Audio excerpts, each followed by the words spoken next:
আইএলসের মধ্যে রাইটিং এমন একটি মডিউল যেখানে ভালোভাবে লেখার পরেও এক্সামিনার মার্ক দিতে চায় না। কিন্তু কেন?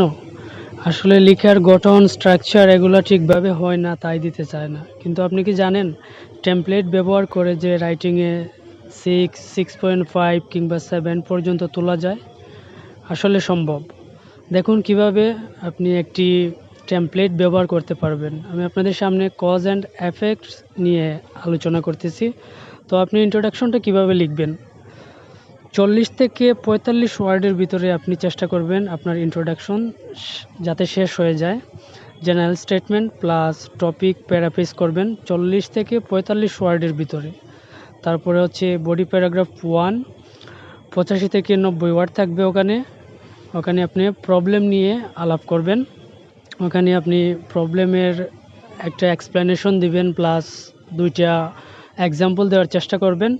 তারপর প্যারাগ্রাফ 2 ওখানে আপনি এফেক্ট নিয়ে আলাপ করবেন এবং এফেক্টের এক্সপ্লেনেশন দিবেন।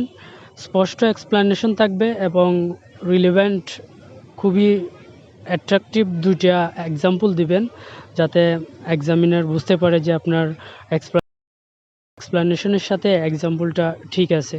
তারপর হচ্ছে কনক্লুশনে আপনি যে সাইটটাকে বেশি প্রাধান্য দিবেন ওই সাইটটাকে নিয়ে লিখবেন। দেখেন টেমপ্লেটের মধ্যে একদম স্পষ্টভাবে দেয়া আছে সব কিছু।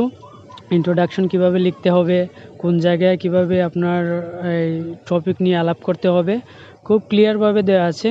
সো আপনি ভালোভাবে এটা পড়ে নেবেন এবং কোন জায়গায় কিভাবে দিতে হবে সবগুলো বুঝে নেবেন। তবে টেমপ্লেট ব্যবহার করতে গিয়ে কিন্তু আবার ধরা খাওয়া যাবে না। এই ব্যাপারে খুবই কেয়ারফুল যাতে এক্সামিনার কোনোভাবেই বুঝতে না পারে আপনি টেমপ্লেট ব্যবহার করতেছেন। সো এই বিষয়ে খুব কেয়ারফুল থাকতে হবে। ঠিক আছে? পরবর্তীতে অন্যান্যগুলা নিয়ে আপনাদের সামনে ভিডিও নিয়ে আসব। আরও অনেকগুলো টেমপ্লেট আছে। সো আইএলসের সবগুলো টেমপ্লেট অথবা সবগুলা মডিউলের অনেক টিপস, ট্রিক্স বা তথ্য পেতে অবশ্যই চ্যানেলটি সাবস্ক্রাইব করে রাখবেন।